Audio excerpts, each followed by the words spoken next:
Okay, look, I want to be optimistic about the Wheel of Time Season 2. I want to give Rafe Judkins and the rest of the team over at Amazon the chance to redeem themselves over the abysmal Season 1. I mean, Season 1 of the Wheel of Time is so bad. It's just... I was hoping, I was like, do you know what? Maybe they'll improve with Season 2, because, Season 2 is supposed to be a hybrid of The Great Hunt and The Dragon Reborn, and whilst I am apprehensive that they're trying to condense those two books down into one season, it could work. It's just, you have to make it work. And the teaser they released at San Diego Comic-Con, I don't know why, it really just annoyed me. I was watching it and I was like, this is nothing. You're showing me nothing apart from, oh, there's a bunch of Aiel and White Cloaks in the desert. Here's Rand, here's Moraine, here's Lan.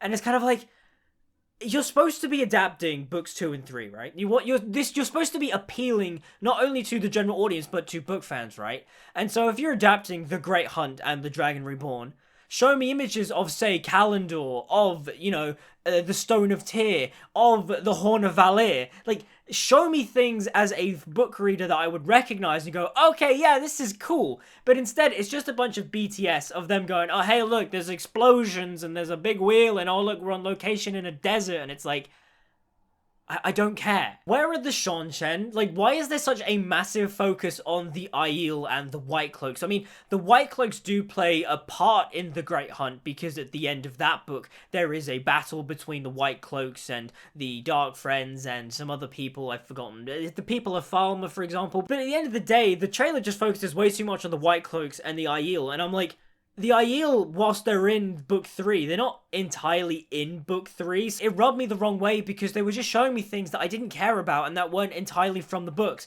And it just gave me the vibe and the air of, oh, they're just making up shit again, like they did with Season 1. Because unless I'm forgetting something, the Aiel aren't fighting the White Cloaks in the Stone of Tyr at the end of The Dragon Reborn, right? Like, that doesn't happen. And it's that notion of, oh yeah, the showrunner, Rafe Judkins, and the writer's room, they're just making up shit because they can, while they're not following really good source material. Just, it annoys me because the show is called The Wheel of Time. Don't just start making shit up just because you can, because people want to see The Wheel of Time on their TV screens, not the Amazon version of Wheel of Time that isn't really Wheel of Time at all. Like, that was the thing I found so bullshit about Season 1, was how they were just like, oh, The Eye of the World is such a big book, we couldn't cover everything.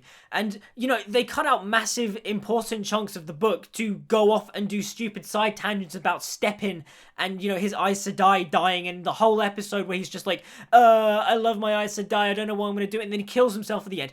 That's not in Eye of the World. That is them just making bullshit up for no reason, and it's like, you had so much time and you wasted it on what? On a nothing character and a nothing subplot. Why? And this, like, sneak peek teaser to me, granted this isn't like a proper narrative trailer or anything, it just still rubbed me the wrong way because it gave off the air of, oh yeah, we're just doing random stuff, and it's like, tell the story from the books. Like, I don't know why I'm getting so riled up about this. Like, honestly, it's a 1-minute sneak peek teaser, but for some weird reason, it's just rubbing me the wrong way. It's just making me realize that this show is not going to be a adaptation of the Wheel of Time books, because I'm only on book 4, I'm about halfway through book 4 right now. But I love these books. The writing is so good, the world building Robert Jordan has established, the characters are so rich, and just thinking back to Wheel of Time Season 1 and realizing just how bad and bland and boring it is, and it's incredibly forgettable. Not to mention the fact it's just a horrible representation of these books. Like, I showed my friends the first episode of Wheel of Time Season 1, and the whole time they were just like, I don't get it. What's happening? And it's that thing of just like, Season 1 is so bad at explaining the mythology of the Wheel of Time. It's so bad at explaining the characters and the lore and the world building. It's just like, what is the point of calling this show The Wheel of Time if it's just going to be some bullshit made-up fantasy? Like, how do you finish Season 1 and not properly explain what the One Power is and how there are two sides to it, the Saidar and the Saidin? How do you go through Season 1 and not properly establish your main protagonist, who is Rand al'Thor, the Dragon Reborn? How do you just not do basic and fundamental storytelling? Why do you sacrifice our hero's character arc, our hero's journey, and you decide to subvert that by doing a bullshit mystery that is pretty obvious from the beginning because the book never made it a mystery that Rand is the Dragon Reborn? Calm down, happy thoughts, happy thoughts. Also, speaking of Rand, I have no idea why they decided to give him a buzz cut. Like, it's fine, but I wouldn't say it's out of character for Rand to have a buzz cut, but it's kind of like, his hair at the end of Wheel of Time Season 1 was fine. I don't know why they felt the need to buzz it off.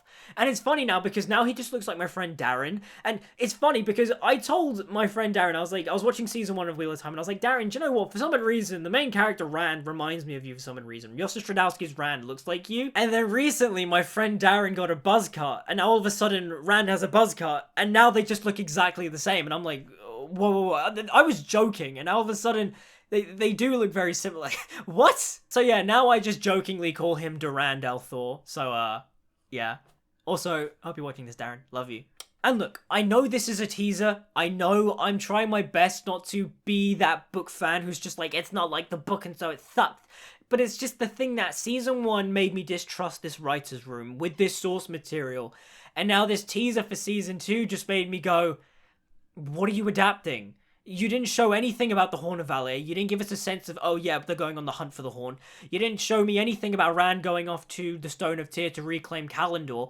Is Kalendor even going to be in the show? If they're doing the Great Hunt, then are they all just going to fight at the Stone of Tyr? And is Mat going to blow the Horn of Valor at the Stone of Tyr? And look, I'm assuming Rand is going off to claim the Sword of Kalendor, I guess. But then also, Rand is kind of important to the hunt for the Horn, and it's kind of like, if Rand isn't there, then he can't fight Baalzamon at the end, and it's kind of like, I have no idea. Like, I do have a wait-and-see attitude, but I am gonna be that person who, like, if they don't do it, I'm gonna rage. But also, I'm guessing Rand is going off to claim the Sword of Kalendor, but also Rand is kind of integral to the hunt for the Horn, because, you know, it all kind of culminates in the big fight with him and Baalzamon at the end of Book 2, where Mat blows the Horn of Valor, and it's like, I don't know. Also, where are the Shonshen in this teaser? Like, they barely showed them at all, which is weird because they're, like, the main cliffhanger for the end of Season 1. And then, obviously, they play an important role in Book 2, The Great Hunt, but they're not in this teaser. Instead, it's just White Cloaks versus Aiel, and it's like, but why? And the thing about this teaser, too, is that it just didn't really have much of an atmosphere. It was just like, oh, hey, yeah, we're doing Wheel of Time Season 2, and there's explosions and stuff, and I'm like, okay, you're not selling me on this. I don't like this. But to wrap things up, all I'm saying is, I didn't like the sneak peek. It very much just gave me the air of, oh, hey, we're doing more of the same. And I'm like, please don't do more of the same. And obviously, I'm not going to be trashing on Season 2 right away, because I have to wait to actually see the show. I actually also need to wait to see the trailers too, because trailers can be a very useful tool in terms of marketing. If there's a good trailer for Wheel of Time Season 2, then it might raise my anticipations a little bit. But as of right now, there was no atmosphere to this teaser. I didn't like what they were showing me. They were basically showing me a bunch of nothing. And as a book reader, I was like, you're barely showing me anything that I'm recognizing. But who knows? Maybe Amazon miraculously pulls a miracle and Wheel of Time Season 2 is absolutely phenomenal and wins all the Emmys and is critically beloved and is loved by the book fans and general audiences. Maybe Amazon finally have their Game of Thrones. Who knows? But yeah, other than that, I didn't like the teaser. But what did you guys think of the Wheel of Time Season 2 teaser? Let me know in the comments down below. Like, subscribe, follow me on social media, all that good stuff. And until we meet again, I'll see you guys next time.